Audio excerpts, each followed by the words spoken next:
What's up everyone, it's Green Zero and I'm back here once again with another Command & Conquer 3 Kane's Wrath video commentary. I was on the replay system today and hadn't been updated much in the last couple of days, so I had to dig a little bit to get this replay because there wasn't much on there, unfortunately. Anyway, we have these two players. This is on the members tab, sitting at around 5 wubs. It's filing right down the bottom now, but we have Phoenix TD, which is of course Steve Nash 13. That's right, we know it's you, Nashington. I don't know why people hide behind these Smurfs. Perhaps they think it gives them a new persona or a new rep or whatever, or just, you know, I guess it's a little bit deceptive, but anyway, it's Nashington versus Step It Up Mate, which of course is another Smurf for Cyberstorm. He's playing as the Black Hand, and Steve Nash will be playing as GDI, so let's jump into this game. We're on Rift. Cyberstorm is over here. Obviously I'm going to call him that because everyone knows him by that name better. And if we flip over here, we've got Nashington, and he's playing against the GDI forces here. And what did you just place? A power plant? Yes. Everyone's probably going for their Rax build first. We'll have to see whether or not Cyberstorm goes for Flame Upgrade and whether he goes for the bottom spice or not, because Blackhand, very easy to do that on this level, but he's not going to do it. He's going to sell his barracks there. And he's just going for his one Tiberium spike. He may decide to booby trap the building. It looks like the engineer is moving towards the garrison, so he's probably going to be placing a booby trap. Also on GameReplays.org there was a new tip of the week all about booby traps, so if you want to know everything about that, head on over. And it does turn out, it looks like the community agrees that if you jump into a garrison and out again immediately, that's not an exploit or a glitch, that's actually possible. So if you want to avoid a booby trap, you jump into the building, and as soon as you jump in, you instantly degarrison straight away and you'll avoid death. So yeah, it doesn't look like that's been classed as an exploit. It looks like it's possible. Of course you're expecting them to do that. I wouldn't be surprised if a lot of node players actually started booby trapping their actual spikes to prevent people from capturing them. That'd be something that is definitely worth a look at. I mean, if you go to the bottom spikes, if you're going for bottom spikes, and it looks like Steve Nash is going for... No, he's not actually. He doesn't have an engineer. I was going to say, he's got a foxhole, and he needs to be careful. Those cabals will rip him apart. Yeah, he needs to be careful. Looks like the buggy scout going through. Steve Nash not digging a foxhole, but Cyberstorm not cleaning them up there. But anyway, what was I talking about? Yeah, booby trapping the spikes. If you take the bottom spikes, you can booby trap them. You don't even have to have scouts here to defend them, man. As soon as they try to go through and capture them, they're going to destroy themselves with the booby trap and kill the engineer. Oh, look at this, Steve Nash. He has gone for a war factory through to comm center, through to airfield against Blackhand, and oh man, Cyberstorm has seen it. He has spotted this. Oh man, is he going to sell his Conyard though? He's got 2 harvesters, so yeah, oh man, Cyberstorm's all over this. I don't know why Steve Nash did that. He saw the buggy scout when he was over here. I'm not sure where that rifleman squad has gone. He's got a pitbull as well. So this is a very delayed airfield orca from Steve Nash. He does take out the buggy obviously, but I think, yeah, Cyberstorm's got all the time in the world to respond to this. He's got 3 harvesters. He's probably going to start bike production. No, he's going to go for buggies. He's going to go for buggies. A little bit more durable against the orcas, but not as powerful. And he did sell his his construction yard, and he is going for a bottom spike, so that's why these units are down here guarding that area. He's going to take a spike. He actually, because he has an airfield, he could have called in a V-35 if he wanted to. It's only $200, and he could have flown him down there like immediately. I don't know, maybe he didn't have the money for that. He's got 4 orcas out, but really, what is he going to do? I mean, there's 3 of them. Where's the 4th one? He needs to group them all together because he needs 4 of them to destroy the harvesters efficiently.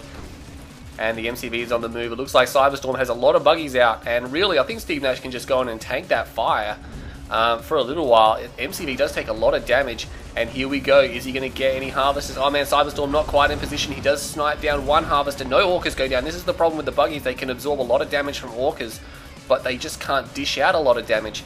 And as you can see, there's orcas easily snipe down a harvester. And that's good for Steve Nash because he needs to kill something with this. You know, he set himself back very heavily economically. He needs to kill some harvesters. Cyberstorm is back to 4 harvesters now, rebuilding that one there. The engineer not quite at the spike. Where is the engineer? Oh, he did call in a V-35. Far out, that was a little bit delayed, and now he's actually going over here. I'm not sure what he's doing. Those orcas still flying around. I'm not sure if they took a swing at the MCV, because it does look a little bit more damage. They may have unloaded on it because it was really the only thing he could attack. Looks like Cyberstorm's defending. I reckon he could have poked in and got another harvester. We have 5 harvesters here now for Cyberstorm. Steve Nash has 4 harvesters, but he's only got 1 refinery. That's not very good. I wouldn't have gone past 3 harvesters, because you can see now he's always going to have them lining up now. He's actually got 2 lining up. You should only have 3 harvesters to 1 ref if you've gone all in, and 2 harvesters is enough. I mean, 1 docks, 1 harvest, but yeah, 4 on 1 is overkill. He does have an MCV out now, so it's not totally not technically, well, it's kind of all. If you sell your Conyard, people class that as all in, but if he has a War Factory, he can essentially recover by rebuilding an MCV. $3,500 for that structure there, so that's gonna, I mean, they're very expensive. Orcas are on their way back, by the way. What are they going to do? Where did the V-35 go? I have no idea. What are you doing? You just land it in front of the enemy expansion. I'm not sure what he's doing there. These Orcas, however, have made their way around, and there's only 2 buggies here, and there's some rocket squads, but he should be able to snipe down both of those harvesters. No, he really doesn't want to lose an Orca there, and the engineer is actually going to run for the spike now. I'm not quite sure. He should have just, when he sold his Conyard, he should have just airlifted it straight to this spike, got his $500, and he could have been making a lot of money. Instead, he's screwed around, flew over here for some reason, delayed his ox transport, and then just got killed. And oh, another harvester goes down, and no Orcas have gone down yet, so this is major. He may lose one now, depending if that buggy targets the damaged one. It's not going to target the damaged one, though. He just wants to keep his speed rather than his targeting abilities there. Oh, Hardpoints is done, and Bloodhounds is coming in. What is Steve Nash doing, man? He's got some really crazy strats. There's a lot of buggies running across the field, and there's 2 Predator tanks. The good thing is that those buggies will never kill them. It's just not possible. They may just be trying to rush for the airfield. No, he's going to pull back. He realizes he's just going to lose too many buggies to those Predator tanks, and as you can see, that Predator tank, that one lost about 5% of its health to all that gunfire, so it can tank that all day long. Bloodhounds are out, putting the scouts inside there. Looks like he's going for an attack. This is interesting. I'm surprised Cyberstorm hasn't... He responded interestingly with the buggies. I thought he would have gone biased. He's obviously going for something a little bit different, thinking he could smash that. He knows he's ahead. Steve Nash still doesn't have a second ref, but because he's out on the field and he's so... yeah, like I said, he's out on the field, he's causing a lot of damage, or he's not really causing that much damage. He's sniping harvesters down, he's keeping Cyberstorm back. Cyberstorm doesn't realise, I don't think, how weak Steve Nash is at the moment. And he's got the APCs here, they are veterans, they will cause extra damage. He's got the Rifleman squad as well, they are causing problems. The buggies are heading back to base. It looks like he's going for his infantry upgrades because he does have a secret shrine. There we go. Here come the Orcas though. And what are they going to be doing? He's got Hardpoints as well. I couldn't believe that. I wouldn't have thought he would have upgraded that right now. Buggies are coming down, so they will be able to defend the, the harvesters quite well. And I'm not sure why all their stealth detection is going off. Steve Nash does not have any stealth here. Steve Nash putting down a ref there. He didn't put a second ref as his main. He actually pulled one of his... Did he pull one of his harvesters? What happened to one of his harvesters? Oh, he's gone to get blue tib. That's nice. Anyway, what am I missing up here? These 3 Predator tanks made it all the way across the field. And he's actually going to target down the refinery. Oh man, and Cyberstorm must have sold one of them off too. He's got no refineries on his main, and look how much Tiberium is there. That's a lot of Tiberium. Orcas with hardpoints, they have a lot of rounds to fire. They have a lot of rockets, and they are going to probably level this War Factory as well. Looks like Steve Nash is just going to go for it. He could pull his Predator tank around the War Factory, but it's not going to work. He needs to call an Orca strike on that right now. And there you go, there's the beacon. Can Cyberstorm repair it? He's got no money. He's got no money. He can't get an engineer. I don't think he's going to get an engineer in time. Here comes the Orca strike now through the top of the map. Another Pred tank there. Infantry upgrade is done. Steve Nash is going to need... Oh, look at that. Another Predator tank come in. Doesn't matter. Does not matter. That Predator tank should get out of there because it can't do anything against his infantry. Yeah, he's going to retreat now. He needs to get out of there. But Steve Nash does need a comm center, and he is going for AP ammo, so now this is better. I can't believe he made that work so well. I think, again, it's just the psychological effect on Cyberstorm. Cyberstorm didn't realize how far economically he was ahead. And because Steve Nash was always on his side of the map, he just felt that he needed to defend a lot more than he really needed to. And now Steve Nash is in the position, he's got double ref down here. I'm not sure what that harvest is doing. It's not doing anything. He may have accidentally given it an order there. He may want to fix that as soon as he notices it. And these Orcas need to be careful. I can't believe he has... I don't think he's lost a single Orca yet. I don't think he's lost a single Orca this game. That's crazy. He's just looked after them so well, and that's probably why he's doing so good. And look at the Tiberium here. Cyberstorm cannot just leave that there. He's got no build radius there either, so he cannot place anything. He's got build radius to probably about here, but that's still a long way. He's got his tier 2. And what's happening through here? Looks like there is going to be an attack here. Steve Nash is going to see it with this harvester, but he does not have very much time to prepare against that. AP ammo is just about done. Where are the Orcas? There they are. Does not quite lose one. He's going for the tier 2, and he's going to laser field it, and he ran out of ammo. I'm not sure. Did he reload that? It was definitely not 9 rockets per Orca. He may have used his ammo on something else before. That harvester is dead. And Steve Nash now must know, I mean, this is getting close. He's only got 4 APCs. This is not going to be enough. He's going to need tower support. And again, he needs to place them behind the War Factory, I think, because otherwise they're going to get shot up really quickly. Although the infantry is split into groups. There's a group here, there's a group here, and there's a group back here. And is he going to do the drafting? He does not quite. Oh, you can see the dollar sign came up there, but it was $0. He was trying to sell that as soon as it went down. So Steve Nash there, trying to use that trick in situations like this, which is really handy. As soon as the tower's about to go down, you sell it. You might not get any money for it, or only like a few dollars, but you get a fully health rifleman squad and they have AP ammo, and they can continue fighting. And it looks like Steve Nash pulling back the wounded APCs there. He's actually going to come out and he's going to crush the rest of this man spam. Not too much man spam actually, and he's actually not even going to lose half these APCs, man. He's actually going to get, oh no, maybe takes a swing, loses one more, and yes, he may lose the last one. No, not quite. So the man spam cleaned up some green Tiberium crystals there. Obviously, when harvesters harvest blue Tiberium crystal, they actually drop green Tiberium crystal if they're destroyed. Orcas are back out again. I'm pretty sure he still has not lost any of those. He needs to be careful. I hope he's got them on hold fire stance. He really should, in situations like this, have them on hold fire stance. Although in later game versus perhaps not vanilla, I wouldn't have them on hold fire stance because they can get jumped by stealth tanks, so they need to be able to attack back if you're not watching them. But here they come, they're swinging around. What are they going to go for? They're going to go for the comm center again? Yeah, they are going to go for the comm center again. And remember, taking out the comm center, not the comm center, it's called an operation center for the Nod player, and he's actually going to get all of his orcas away again. Far out. If he takes it out, that's all the anti-air support gone for what do you call it, for Cyberstorm, but he's not really building any mass hammerhead or anything like that to jump on him, so it's probably not too much of a worth here. Cyberstorm does have both the bottom spikes. He has Garrison, this foxhole that Steve Nash abandoned, and he has got a Redeemer, but that spike goes down. What happened to the spike? The Orcas? Orcas must have finished it, yes. He's actually got this building here. He's booby-trapped it, but he's got his own forces in it now. Steve Nash pushing APC Predator tanks, and he's got the funky Predator tanks with the racing flag on them. It's pretty awesome. And he has got these towers, he could sell them. He's got to do something about that Redeemer now. Is he going for railguns against Black Hand? I don't think that's a good idea at all. He's got a Surveyor to the center, so that's good. That'll keep his build up. He hasn't harvested as much Tiberium on his expansion as what Cyberstorm has. Cyberstorm's almost finished. He does have his tier 3. Again, that field is regrowing so fast, so it's probably made up for the fact that Steve Nash has not mined all this yet. But what is Steve Nash going to do? Is he going for Juggernauts? He is going for Juggernauts, and he's sold all those towers and he's digging foxholes. Oh no, they all got cancelled. He ran out of money. If you don't have the $100 when they finish their animation, that it gets cancelled. Because foxholes cost money. And here we go. Looks like Steve Nash is going to attack now. This is a good idea. Is Cyberstorm going to go for a base trade? No, the Redeemer is going back. No, it's going forward. No, he can't decide. He can't decide what's going on. And it looks like Steve Nash is going to come in. He's going to target the power. This is going to cause him massive problems because if he's got no power, he can't place obelisks. And Nod power plants are very, very flimsy. There he goes. He knocks it down straight away. And immediately comes the power micro from Cyberstorm. But he's not base trading with Steve Nash. Steve Nash has 2 Juggernauts. That's not enough. And the Orcas are actually attacking the Redeemer. Oh no, a Tib Vapor. Oh, that hurts. It looks like it got most of the APCs, but it only spliced or just sprayed the Predator tanks there. So that may have been enough for Cyberstorm to hold on here. He's definitely very low on power now, obviously. Trying to power micro his way here, and he may be able to destroy the tech center or the obelisk if he focuses. There are a lot of infantry here. There's not a lot of anti-infantry. There's a few rifleman squads, and he's not building any more, what do you call it? He's actually going for a Marv. He's not building any more Juggernauts.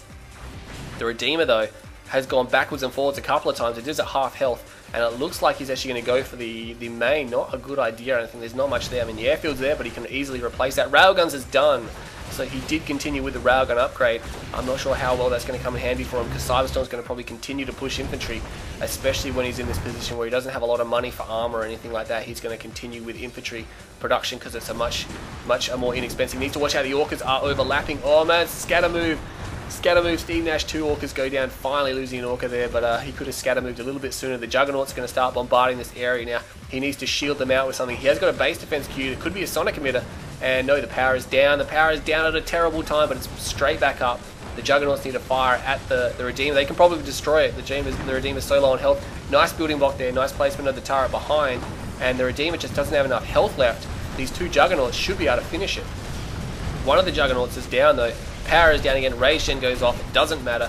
I think, oh no, the other Juggernaut is down and he just has enough health on the Redeemer there. I think the Orcas though, there's an Orca strike coming and the other 2 Orcas are heading over here now. Is he going to be able to finish this unit from the War Factory? No, not quite. Oh no, it just gets cancelled. And here come the Orcas. They didn't reload properly. Oh no, and this Redeemer, which is on such low health, is now in here with a flame unit on it. And it's causing so much damage. The Marv, where is the Marv? Did he even build the Marv? I don't even think he built the Marv. Yeah, there it is. It's got triple rail and it's got a health pack on it. But a massive sell-off here. Looks like Steve Nash is a little bit low on power. He's going to have to sell that tower there. And he is trying to rebuild Orcas now. He can easily finish this if he brings these Orcas back right now. He needs them here right now. And there you go. He just crushed his own husk. So people stop saying you can't crush your own husk because it's possible. A lot of people saying that in comments. No, you can't crush them. They're very resistant when they first go down and you can't crush them at the start. But after a while, you'll find that you can crush them. The enemy husks are much easier to crush though. And here come the Orcas, and they're going to be able to finish that off. They have 9 rockets each, so that's 18, 27 rockets, so he's going to be able to easily drop that Redeemer now. There we go. Oh, that Rifleman squad snuck in and got the kill and went straight to Heroic. He's going to be enjoying that. The Marv, meanwhile, is crushing all these unstealth harvesters. There's nothing much he can do against that. But I assume, no Emp Buggies. He hasn't got Emp Coils. Does he realize he's not got the Emp upgrade? He has not even started it. He needs that because it's the only way he's going to stop the Marv. It's going to be able to destroy everything here unless he gets it. How long does it take to upgrade? It's only 30 seconds. He needs to start right now. He does not have Emp Coils on those Buggies. And Steve Nash is just rolling his Marv right down the guts. He also, oh, there's some bikes over here. There's Predator tanks with railguns, and that Predator tank just, oh no, he put his refs too close together. He did sell them though, so he has managed to save them. All the harvesters get destroyed except for one which manages to escape to the War Factory. That rail pred, which is coming in handy, a lot of handy at the moment, finally goes down. The APM tower should be able to fix that. How long until we get a ref? Quite a while there from Steve Nash. And what's happening over here? The Marv is making its way over. Does he have Emp Buggies yet? Has he started? He is upgrading it now. I think it's got to be Emp Buggies. It couldn't be anything else. I mean, he might be going for Charged Particle Beam, but I assume he would be going for Emp Buggies here. The Marv is very exposed. It just doesn't have support. It's got some anti-infantry around it, but really, there's so many Buggies. They're just going to be able to rush in, and there we go. There's Emp Coils. He's got a lot of Buggies. He needs to split them up and not send them all in at once, just send them in small groups. And there's that Heroic Rifleman squad just coming through to save the day, killing a lot of infantry. And here come the Raider Buggies. It's not the best angle for him to engage, but he is going to get an Emp off for sure. There we go. Gets the Emp off, and the rest of these Raider Buggies can clean the infantry out. That Heroic Rifleman squad going down. There's a few APCs. Putting more in. He doesn't have a lot to kill the Marv. He's only got scattered rocket squads here, and he's trying. The Orcas are coming in, and they're going to knock out, finally get the operations. No, they run out of ammo. Oh, no, you know, they don't run out of ammo. They're going to finally drop it. There we go. The Marv still in big trouble, keeping it Emp. That's nice work there from Cyberstorm to keep that Emp. Steve Nash has recovered a refinery over there. Marv is powered back up. He needs to re-emp. Nice work there. He's just got too many Emp Buggies there, and he's keeping that Emp, and the Marv will be destroyed here. I'm not sure what he's doing there. And there we go. Redeemer is back out as well. Heroic Rocket Squad there. And he still has some Raider Buggies left over. He's got 3, 4, 5, 6, but no, he's got 7. They're quite expendable. 8. Not counting properly. And there we go. That Orca Strike actually now has a few infantry squads there. But I think Steve Nash is going to be okay. I think he's going to be going straight back for the Marv. But he probably should sell. I mean, he could sell his tech center. He just doesn't need anything from it anymore. I mean, I don't think Juggernaut's a good idea. He's been pushing these Orcas all game long. I can't believe how effective they've been. He's got a couple of APCs, and it looks like the Marv will come back out. Is there a Marv? Oh, it's a Juggernaut. Oh no, I thought it was going to be the Marv. If it was the Marv, he could stop the Redeemer from just running in, because I have a feeling Cyberstorm is just going to run it in. Very popular maneuver. He does have the Orcas here. Maybe he can scare it away. He needs to pull back though, out of range of the rockets. Nice work there. Rage Gen goes off, but it doesn't matter. All these units are already targeting him, so they're not going to stop targeting. And the Harvester's just being decoys here. Steve Nash is going to pull that one away now. And that Redeemer is going to come through and flame. But here come the Orcas again. That one Juggernaut is going to run. He's going to run, but he's getting shot at now. The Redeemer there can just stop and shoot now. And looks like he gets it down to about half health now. A little bit below half health. He's not building anything from his Reclamator hub. He's going to lose his refinery here. And here comes some bikes. That's not good for Steve Nash. He's out of ammo. He's got all of his Orcas away. But he's going to have to sell that Reclamator hub. Oh, he's not selling it. He's going to have to... he could have got a lot of money out of that. He couldn't hope to save it. There is a Juggernaut Husky, but what is left for him? I mean, here we go. I'm not sure if Raglans was such a good idea, because most of his Predator tanks were dead by the time he got it. And he needs to defend this airfield. It's really all he's got left. He's got a veteran Orca there. He's got a tower. He's got not much at all. He needed that Tib. He was there for a while, just couldn't get enough of it. And there's just too many units here now. He's just got too many units for what Cyberstorm, I mean, what Steve Nash can defend out. That Harvester there getting wiped, and he's got Tib Core as well. Oh man, that's going to be devastating. He really can't stop it. If he could kill the Redeemer, he might be able to tower his way to victory, depending on how many towers he can get, but he definitely needs to kill that Redeemer right now.